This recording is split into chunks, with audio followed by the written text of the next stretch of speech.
आज जो धन्यवाद किया आपने, कहीं ना कहीं कटाक्ष भी किया क्या कटाक्ष? कि यहाँ पर जिन लोगों ने सहयोग नहीं किया, कुछ लोग बीजेपी के एजेंट बने हुए थे आपकी जानकारी में, ऐसा आपने कहा। हाँ, जी, वो इन पे कांग्रेस में आए थे अच्छा जी। और बीजेपी के बुत्था बैठे थे।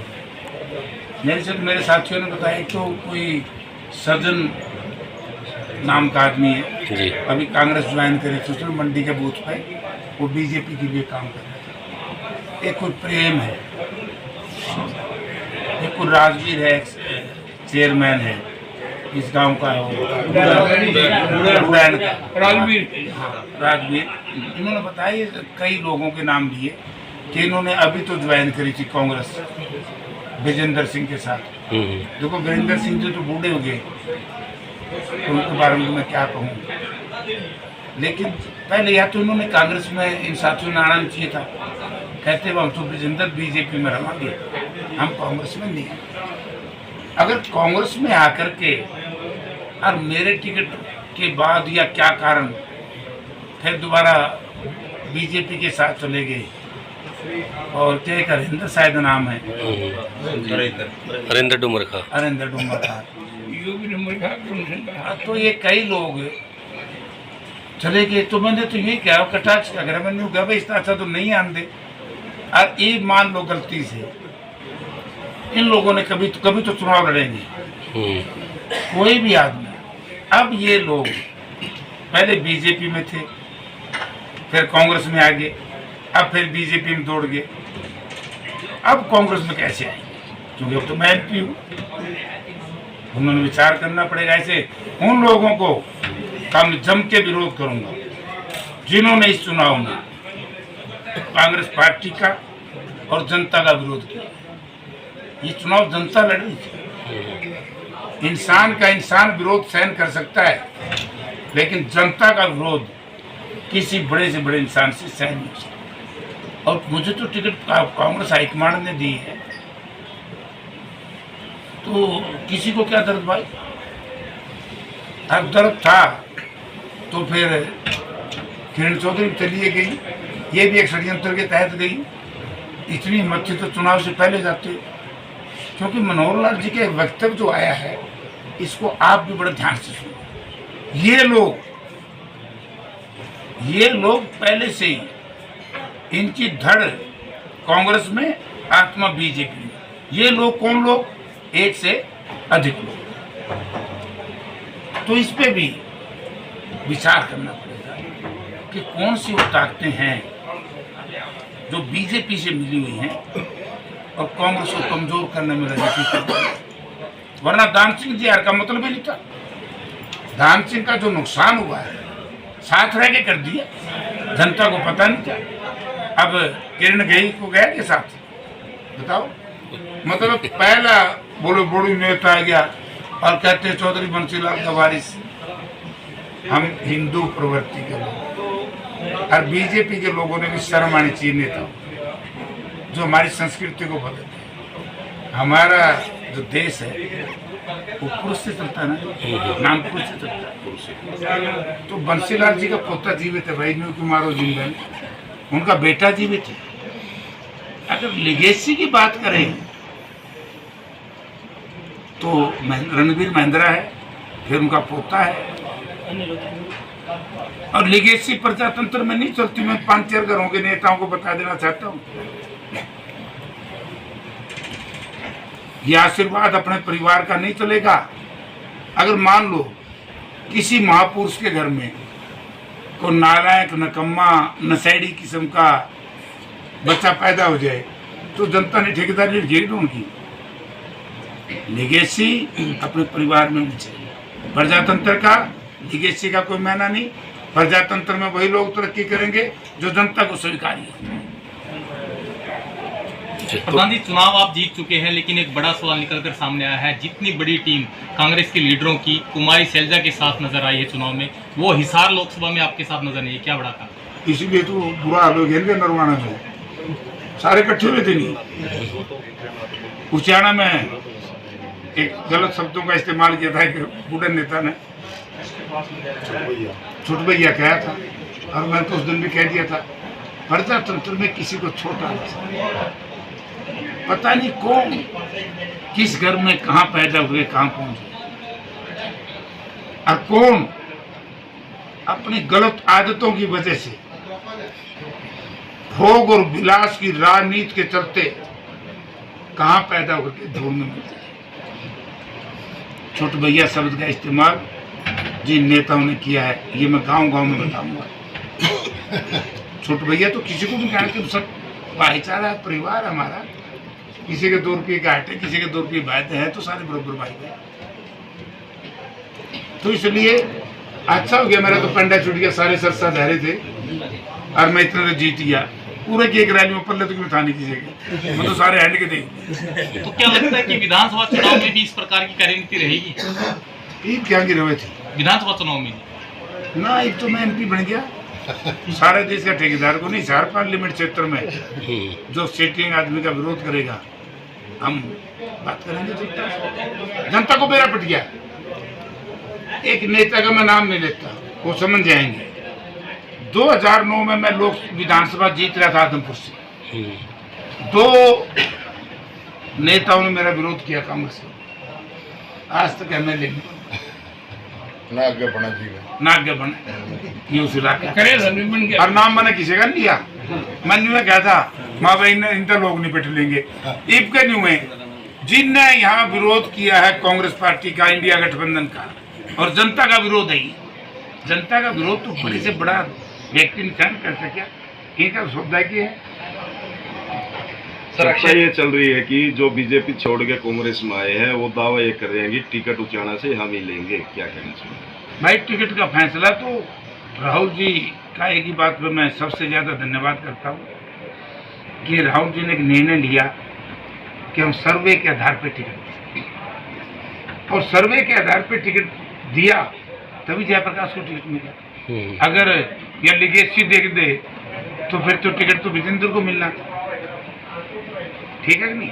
लेकिन सर्वे हुआ तो 2% पाया, मैं 98%। सर्वे के हिसाब पर सुरुचि रही, रावदान सिंह को मिला। सर्वे के हिसाब पर हमारे पंडित जी को, ब्रह्मचारी जी को मिला। तो सारी टिकट आप देखो ना, कितना बड़ा शहर है, दुनिया में नाम है गुड़गांव का। वहाँ पर राजा साहब हो गई करती, जो की झोपड़ी में बैठ दिया राज बब्बर ने, थोड़ी सी लटक रहेगी।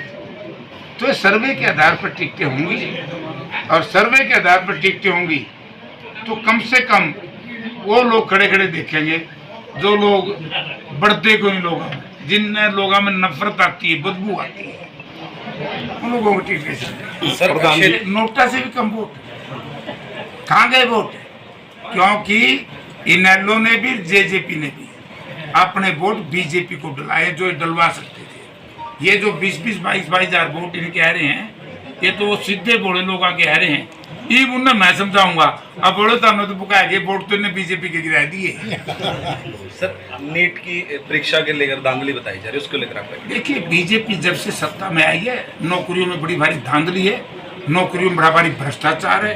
और ये मैं जब MLA था उस वक्त भी इंडिपेंडेंट मैंने मामला मनोहर लाल जी चीफ मिनिस्टर से उठाया था जी। और मैं आज भी कह रहा हूं, जगरूप चोर कौन है?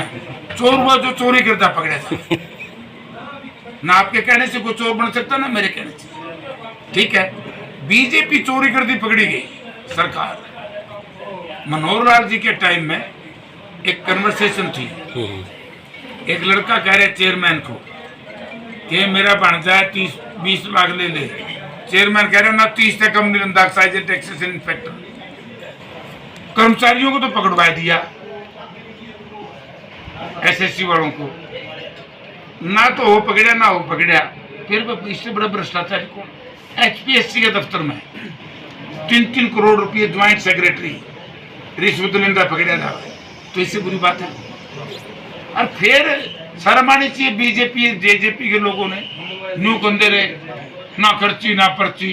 अरे जरूर ना खर्ची ना पर्ची, लूट तो लिया सारा देश। और देश का तो यार सीधा उदाहरण है, एक कैंडिडेट ने 50-50 करोड़ रुपये दिए, ये रुपये करता है तो थोड़ा 2.5 अंडे कर दे।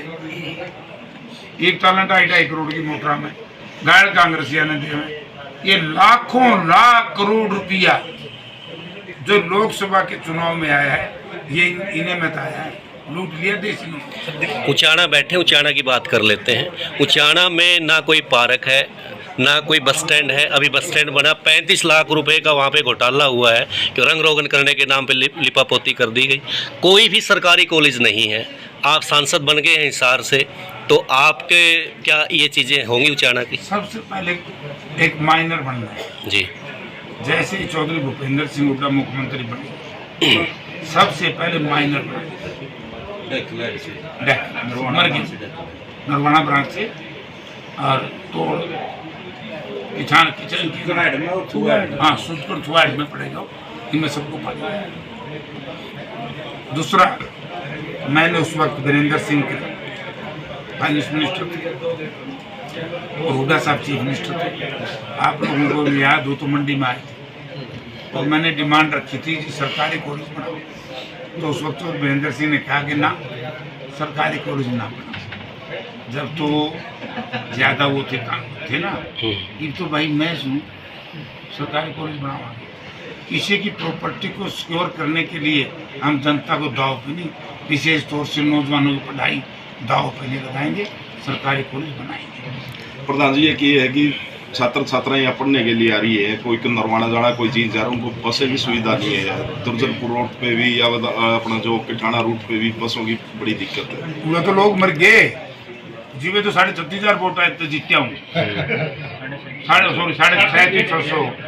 ये क्योंकि दिल्ली की सरकार ही ने की और प्रदेश सरकार भी इनकी, और सबसे ज्यादा अगर अनडेवलप्ड एरिया है, कम रोजगार है, तो उचाना में, यानी कि पूरा हरियाणा में चौधरी भूपेंद्र सिंह हुड्डा चीफ मिनिस्टर थे, एक भी गली किसी गांव की कच्ची छोड़ी आप कलायत में जाकर देखो। हिरनी भी हमारी पक्की है।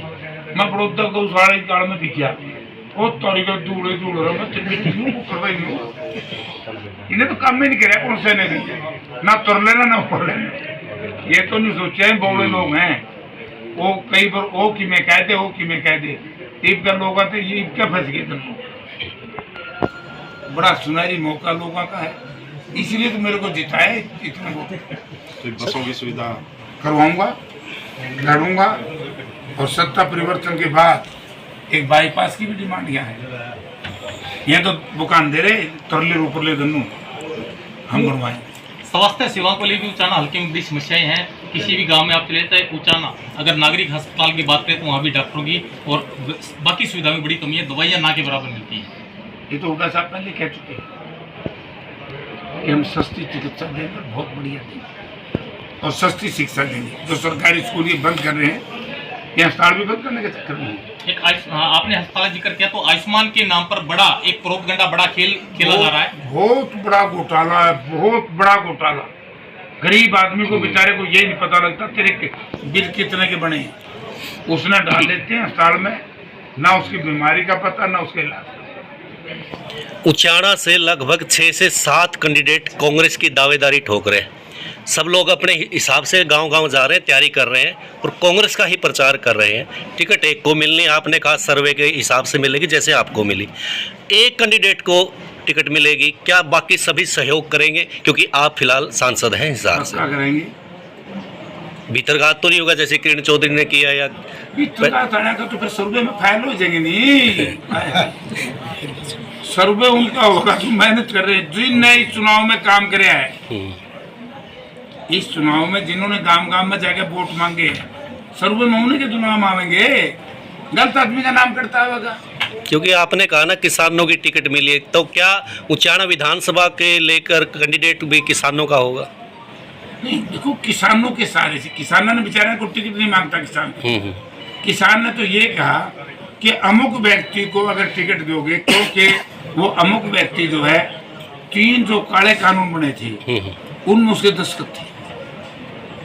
तो किसान विरोध किसका कर रहे हैं? किसान विरोध कर रहे हैं उन लोगों का जिन्होंने 3 काले कानून पास कराए। ठीक है। और मेरे हिसाब से इलाके से इनका विरोध बहुत खतरनाक है, क्योंकि 730 किसान शहीद हुए हैं। जिसके घर का बच्चा मर गया ना, उसको 7 पीढ़ी तक भी तकलीफ आएगी, तो उनको लोग माफ करें ही नहीं। इसलिए हम किसान की बात करें, किसान कभी टिकट नहीं मांगता। किसान तो ये कहता भाई इसने दे दो, यू अच्छा से, बाकी थारी मर्जी। इसने दोगे तो इसने वोट कौन दिया? हम किसान या कमाए? ठीक है जी, ठीक जो 3 कानून जिनने दस्तखत करे थे, किसान उनका विरोध कर रहे हैं। ठीक है सर, थैंक यू। वो सब